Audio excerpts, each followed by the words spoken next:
Hello everyone, welcome to my YouTube channel. This is the second part of chapter first from the beginning of time. Today I will explain three more topics. The first topic is the positive feedback mechanism. Second is early human ways of obtaining food. And the last topic is early human shelter. The first topic is positive feedback mechanism. Friends, इस topic में ये बताया गया है कि early human being जब सीधा होकर खड़ा होने लग गया था या टाइम पीरियड के साथ साथ उसके बॉडी स्ट्रक्चर में जो भी चेंजेस आए उनसे उसने जो जो डेवलपमेंट की उन सभी को पॉजिटिव फीडबैक मैकेनिज्म बोला जाता है. The first point is some of the features और development in the anatomy of early human beings favoured और shaped them to became modern human beings. Time period के साथ साथ अर्ली ह्यूमन बीइंग के body structure में जो जो changes हुए वो चेंजेस अर्ली ह्यूमन बीइंग को मॉडर्न ह्यूमन बीइंग में कन्वर्ट करने में लाभदायक था. This development are together called positive feedback. और जो भी ये डेवलपमेंट हुई थी उन सभी को पॉजिटिव फीडबैक मैकेनिज्म बोला जाता है. The first point is bipedalism or upright walking had to use less energy for hunting and carrying infants, making and using weapons. जब अर्ली ह्यूमन बीइंग दो पैरों पर खड़ा होकर चलने लग गया था तो हंटिंग के लिए जो भी एनर्जी होती थी वो कम यूज होने लग गई थी. कैरिंग इन्फेंट्स, वो अपने इन्फेंट्स को अच्छे से कैरी कर पाता था. मेकिंग एंड यूजिंग वेपन्स, अब अर्ली ह्यूमन बीइंग अपने वेपन्स को अच्छे से कैरी कर सकता था और वेपन्स को अच्छे से बना सकता था. The second point is flexibility in hands and fingers. Enabled hands to be freed for carrying infant or objects. जब अर्ली ह्यूमन बीइंग के हैंड्स एंड फिंगर्स में फ्लेक्सिबिलिटी आ गई थी तो उसके बाद वो अपने बेबीज को अच्छे से कैरी कर सकते थे या फिर किसी भी ऑब्जेक्ट जैसे स्टोन, वेपन्स या जो वुड, उनको अच्छे से वो कैरी कर सकते थे. In turn as hands were used more and more running became easy. जब अर्ली ह्यूमन बीइंग हंटिंग के लिए वाइल्ड एनिमल्स के पीछे भागता था तो हाथों में फ्लेक्सिबिलिटी आने के बाद उसकी स्पीड भी इंक्रीज हो गई थी. The third point is growth in the size of brain. Help for thinking, memorizing, planning and realizing to make new attempts for further developments. Early human being का जब ब्रेन डेवलप हुआ उसके साथ साथ वो अब चीजों को याद करके रख सकता था, प्लान हंटिंग करने लग गया था and realising to make new attempts. अब वो सोच विचार का काम करने लग गया था कि उसको फर्दर यानी कि और नई डेवलपमेंट कौन सी करनी है, जैसे कि उसको शेल्टर बनाना है, स्टोन टूल्स किस तरह के बनाने हैं, वेपन्स किस तरह के बनाने और वाइल्ड एनिमल्स को किस तरह से डोमेस्टिक एनिमल बनाना है, इस तरह की प्लानिंग वो करने लग गया था. The fourth point is visual surveillance improved in early humans. It favoured for long distance walking, search food, find animals and many more works. Early human being जैसे होमो इरेक्टस, उनको अपराइट पर्सन बोला जाता था क्योंकि वो सीधे दो पैरों पर सीधे होकर खड़े होकर चलते थे और खड़े होकर जब वो चलने लग गए थे तो उनका जो दृष्टिकोण था या जो देखने का जो कैपेसिटी थी वो उनकी काफी इंक्रीज हो गई थी और वो दूसरी चीजों के ऊपर निगरानी भी आसानी से कर सकते थे. इससे क्या था कि वो लॉन्ग डिस्टेंस को कवर करने लग गए थे. जब सीधे होकर खड़े होकर चलने लग गए थे वो तो लॉन्ग डिस्टेंस को वो कवर कर सकते थे. सर्च फूड, अपने फूड को अच्छे से आसानी से सर्च कर सकते थे. Find animals and many more works, animals के ऊपर वो अपनी निगरानी कर सकते थे हंटिंग के लिए. तो ये जो सभी चेंजेस थे जो ह्यूमन बॉडी जो अर्ली ह्यूमन बीइंग के बॉडी स्ट्रक्चर में जो जो चेंजेस आए जो कि उसको मॉडर्न ह्यूमन बीइंग में कन्वर्ट कर रहा था, इन सभी चीजों को पॉजिटिव फीडबैक मैकेनिज्म बोला जाता है. इसमें आप देख सकते हैं जो मिड पॉइंट है उसमें टूल मेकिंग को लिया गया है और ये जो 4 पॉइंट्स हैं ये एक दूसरे से इंटर रिलेटेड हैं कि किस तरह से एक डेवलपमेंट के बाद दूसरी डेवलपमेंट हुई और वो अर्ली ह्यूमन बीइंग के लिए किस तरह इंपॉर्टेंस रखता था। The first is upright walking, जैसे कि होमो इरेक्टस अपराइट उनको बोला जाता था क्योंकि वो सीधे खड़े होकर चलते थे। उनकी जो एनर्जी थी, अब एनर्जी का लॉस कम होता था, अच्छे से अपनी चीज़ों को कैरी कर सकते थे। और second is hand free for using tools and carrying infant objects. जब वो सीधे होकर खड़े होकर चलने लगे थे उसके बाद उनके हैंड्स और फिंगर्स में फ्लेक्सिबिलिटी आ गई थी, अपने इन्फेंट्स और ऑब्जेक्ट्स को अच्छे से कैरी कर सकते थे। The third is increase in size and capacity of brain. उनके जो ब्रेन की कैपेसिटी थी वो इंक्रीज हो गई, अब वो प्लांट हंटिंग करने लग गए थे, अपने फ्यूचर के लिए भी वो प्लानिंग करने लग गए थे।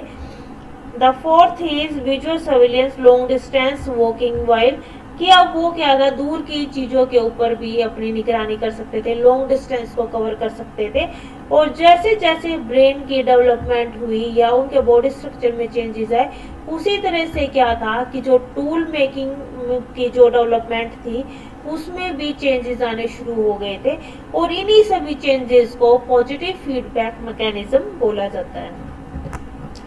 The second topic is ways of obtaining foods. Early human beings कहाँ से अपना खाना प्राप्त करता था। Early human would have obtain food through a number of ways sources, कि अर्ली ह्यूमन बीइंग अलग अलग सोर्सेज से अपना खाना प्राप्त करता था। First is gathering, second is hunting and third is fishing. The first point is gathering. Gathering would involve collecting plant food such as seeds, nuts, berries, fruits and tubers. Early human being plant से gathering करता था। Plant से वो seeds, nuts, berries, fruits, tubers होते हैं कंदमूल, जो roots होती हैं प्लांट्स की, उन सब चीज़ों को वो इकट्ठा करके अपना खाना प्राप्त करता था। Fossilised plant remains are relatively rare but plant remains that were accidentally burn result in carbonisation, कि जो प्लांट जो फॉसिल्स हैं वो ख़त्म हो गए, यानी कि वो रेयरली ही मिलते हैं, उनका कार्बोनाइजेशन हो गया। In this form organic matter is preserve, लेकिन जो ऑर्गेनिक मैटर था वो प्रिजर्व हो गया था, जिससे कि जो आर्कियोलॉजिस्ट हैं वो टाइम पीरियड के अकॉर्डिंग पता लगा सकते हैं कि अर्ली ह्यूमन बीइंग किन किन चीज़ों की गैदरिंग करते थे। In the form organic matter is preserved for a long span of time to find out evidence for food gathering by early human, कि जो जो चीज़ें प्रिजर्व हो गई थी उनसे हम पता लगा सकते हैं कि अर्ली ह्यूमन बीइंग किन किन चीज़ों की गैदरिंग करता था। उसको गैदरिंग करनी पड़ती थी क्योंकि सीजन के अकॉर्डिंग उसको माइग्रेशन करना पड़ता था।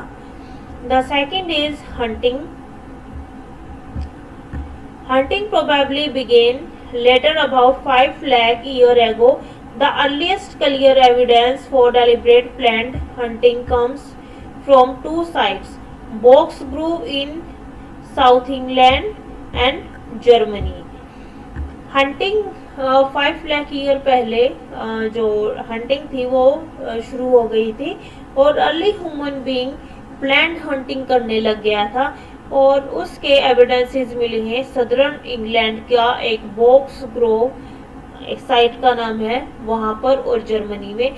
ये दो जो कंट्रीज हैं सदर्न इंग्लैंड और जर्मनी, यहाँ की साइट से हंटिंग के एविडेंसेस मिले हैं और उन एविडेंसेस से हम पता लगा सकते हैं कि अर्ली ह्यूमन बीइंग हंटिंग कब करने लग गया था। The third is fishing.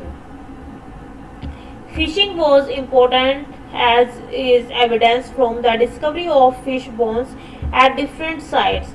Fishing के भी डिफरेंट साइट से एविडेंसेस मिली हैं। Fishing was practised from rivers, ponds, lakes with hands, stone and wood by the early human beings. जो फिशिंग का काम था या फिशिंग थी वो रिवर, पॉन्ड्स और लेक्स में की जाती थी और फिशिंग का कार्य हैंड, स्टोन और वुड से किया जाता था। इस पिक्चर में हम देख सकते हैं कि जो अर्ली ह्यूमन बीइंग है यहाँ पर वुड का यूज कर रहा था फिशिंग के लिए।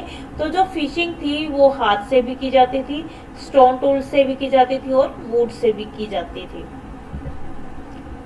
The last topic is early human shelters. इस टॉपिक में कि ये बताया गया है कि टाइम पीरियड के साथ साथ अर्ली ह्यूमन बींग्स किस तरह के शेल्टर बनाकर रहता था। The first is tree. It is also important to remember that the first shelter was tree and which could have been shared by hominoids, other primates and carnivores. Early human beings सबसे पहले जो उसका shelter था वो tree था, क्योंकि tree के ऊपर ही वो एक टेम्परेरी हट बनाकर रहता था। जंगली जानवरों से अपनी जान बचाने के लिए वो ट्री के ऊपर रहता था, और जो ट्री जो शेल्टर था उसको होमिनोइड्स, प्राइमेट्स और कार्निवोर्स यूज करते थे। The second is natural caves between 4 lakh and 1.25 lakh years ago. Natural caves began to be used by them. इतना जो टाइम पीरियड था 4 लाख एंड 1.25 लाख ईयर का जो बीच का टाइम पीरियड था उसमें early human being natural caves में रहने लग गया था। In the Lazaret cave in France a 12 by 4 metre, France में एक लेजर्ट केव मिली है जिसका साइज 12.4 मीटर था। Shelter was built against the cave wall.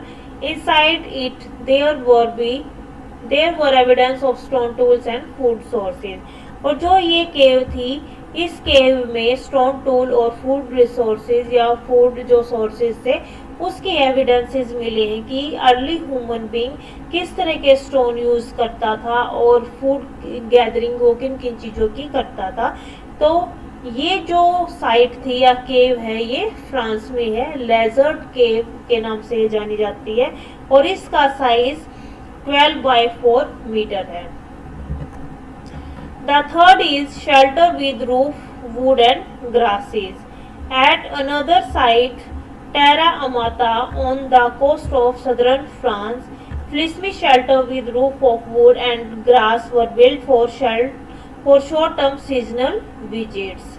एक जो तीसरे टाइप के जो शेल्टर हैं वो घास फूस या लकड़ी से बने होते थे, और जो इस तरह की जो ये हट थी ये टेरा माता में इसके एविडेंसेस मिले। और टेरा माता सदर्न फ्रांस में एक कोस्टल एरिया है जहाँ पर ये एविडेंसेस मिले हैं, और उनसे पता चला है कि जो अर्ली ह्यूमन बीइंग है वो इस तरह की जो हर्ट्स है वो सीजनली बनाता था, यानी कि उसको सीजन के अकॉर्डिंग माइग्रेशन करना पड़ता था, क्योंकि समर सीजन में फूड और वाटर दोनों ही कमी हो जाती थी।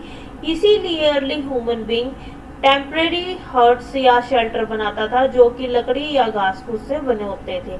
The fourth is houses made of stone and baked clay. Houses made of stone and baked clay and burnt bone along with stone tools dated between 1.4 and 1 million years ago have been found in Kenya and South Africa. Early human being बाद में baked clay, burnt bones यानी कि जली हुई जो हड्डियां होती थी, और स्टोन टूल्स इनके साथ अपना शेल्टर बनाकर रखता था। और ये जो इस तरह के जो शेल्टर हैं इनके एविडेंसेस केनिया और साउथ अफ्रीका में मिले हैं, और इस तरह के जो ये शेल्टर से ये 1.4 और 1 मिलियन ईयर एगो जो बीच का टाइम पीरियड था उस टाइम पीरियड में ये बनाए जाते थे। और ये जिनके एविडेंसेस हमें केनिया और साउथ अफ्रीका में मिले हैं। On the other hand are indications of controlled use of fire. This had several advantages. Fire provided warmth and light inside caves and would be used for cooking. और क्या था कि इन caves में आग के यानी कि जो फायर हैं उसके एविडेंसेस भी मिले हैं, और फायर का यूज़ घरों को गर्म करने के लिए, लाइट के लिए और फूड कुकिंग के लिए यूज़ किया जाता था। Thanks for watching my video.